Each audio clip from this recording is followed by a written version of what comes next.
Hey guys, let's get more news from Steelers, but first, don't forget to subscribe to the channel and leave your like. Terrible tall tales, Steelers name Mike Sullivan senior offensive assistant.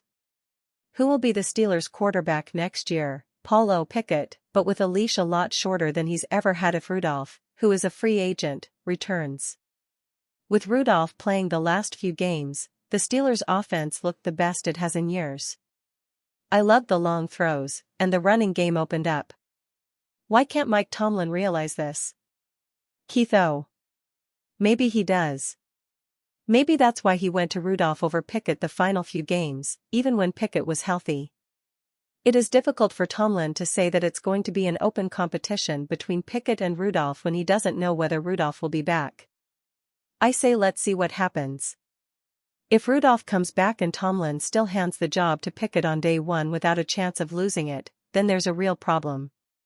But while he came in as a rookie and led the team to a blazing 15-1 record, he may never have become the player he was without the hard coaching from Bill Cowher.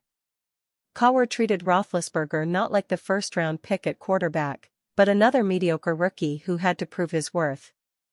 He treated me like a crappy rookie, Roethlisberger said on the Alpha 5 Method podcast.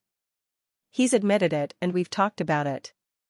He's like, Ben, I could have treated you like the greatest thing since sliced bread and put you up there because you were winning games, or I could have treated you like I did, and I chose that route because I felt like that was what was best for you. It wasn't like you were with Coach Tomlin. You were like, kind of buddies, could go talk to him or whatever. The old open door policy, I never went in the open door. I didn't want to go in and talk to Coach Cowher. That was the last thing I wanted to do. Former All-Pro claims to know where QB Russell Wilson will play next.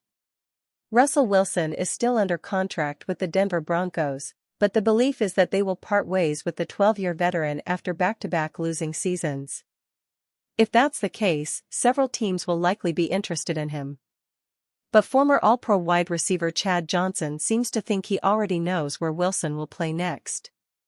A little birdie told me, and I said this many shows ago, Russell Wilson's coming on over to the Steelers, Johnson said on his Nightcap podcast with Shannon Sharpe. In 2022, Denver traded 2 first-round picks, 2 second-round picks, a 5th-round pick, QB Drew Lock, Noah Fant and defensive lineman Shelby Harris to the Seattle Seahawks in exchange for Wilson and a 4th-round pick. The team followed up the deal by handing him a 5-year, $242.5 million contract. It's safe to say it didn't work out, and now Pittsburgh could become the benefactors of the fallout. Wilson hasn't played as well as he did with the Seahawks, who he led to a Super Bowl 48 victory. But he took strides in 2023, passing for 3,070 yards, 26 touchdowns, and 8 interceptions. It wasn't good enough for the Broncos, who benched him in Week 15. But should it be good enough for the Steelers? The quick answer is that he's better than any quarterback on the roster as of now. Kenny Pickett has thrown just 13 touchdowns and 13 interceptions in 25 games. And although Mason Rudolph finished the year strong, passing for 945 yards, 5 touchdowns, and 1 interception in Pittsburgh's final 4 games, including postseason, it's pretty clear what his ceiling is. Wilson could help the Steelers contend for a Super Bowl right away, but he will turn 36 next season and his best days are clearly behind him. Taking a swing on Bears QB Justin Fields or a rookie in the 2024 NFL Draft would be the better long play. But that is, of course, up to the preference of those in Pittsburgh. ESPN projects trade package for Steelers to acquire QB Justin Fields. The Justin Fields to Pittsburgh speculation isn't going to slow down anytime soon, even if it might not be all that realistic financially considering how the Steelers have historically done business. As Steelers Depot's Alex Kozora laid out Monday morning, the Fields to Pittsburgh conversation seems more driven from the national media perspective than it is from the Steelers themselves, based on everything they've said this offseason regarding third-year quarterback Kenny Pickett and pending free agent Mason Rudolph. In the proposed trade package, the Steelers would send a 2024 second-round pick and a 2025 fourth-round pick to the Bears for Fields. While coach Mike Tomlin recently pledged support for quarterback Kenny Pickett, a 2022 first-round pick, I'm not going out on a limb by proclaiming the Steelers need to consider other options, Yates writes for ESPN.com. Fields would provide a dynamic dimension to the Steelers' offense, and I'd be pursuing this aggressively if I were Pittsburgh. The Steelers ranked outside of the top 20 in completion percentage, 63.8%, touchdown passes, 13, yards per attempt, 6.8, and QBR, 41.6, last season. A second and a fourth-round pick, albeit in two different drafts, seems a bit rich for a quarterback entering year 4 with a major financial decision looming, that being a fifth-year option worth nearly $22 million. That year, the Panthers sent a 2021 sixth-round pick, a 2022 second-round pick and a 2022 fourth-round pick to the Jets to acquire Darnold. They followed by picking up his fifth-year option, which guaranteed Darnold more than $18 million for the 2022 season.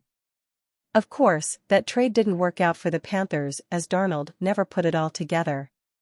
He spent the 2023 season as a backup with the San Francisco 49ers and is now set to hit unrestricted free agency in mid-March. So, a precedent is set when it comes to a young, former first-round quarterback heading to the trade market before his rookie contract is up. Fields has shown more flashes than Darnold and is a more dynamic athlete, but with the Bears holding the number 1 pick in the 2024 NFL Draft, it doesn't feel like GM Ryan Poles has all that much leverage in a Fields trade. Therefore, that makes the second and fourth round picks in the 2024 and 2025 NFL drafts that Yates proposes feel a bit steep. Ideally, if a Fields trade gets done between the Steelers and Bears, it only costs a second-round pick. Or, if the Bears are set on multiple picks, a third this year and a fifth or sixth next year. But that second and fourth round pick seems to be in the ballpark of what it will cost, based on league precedent. Now, it's up to the Steelers to actually show interest and make the potential move.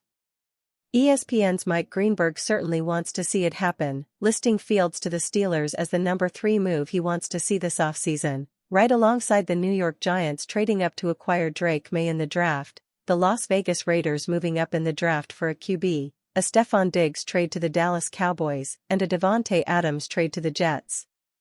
Dave Bryan outlined why a Fields trade to Pittsburgh is unlikely due to the financial implication /a greater than S, but stranger things have happened. We'll see where Fields ends up landing in a trade away from the Bears. Pittsburgh could be in the mix, though comments from head coach Mike Tomlin and team president and owner Art Rooney too seem to state clearly otherwise. And you fan, what do you think of the Justin Fields situation? Leave your opinion in the comments.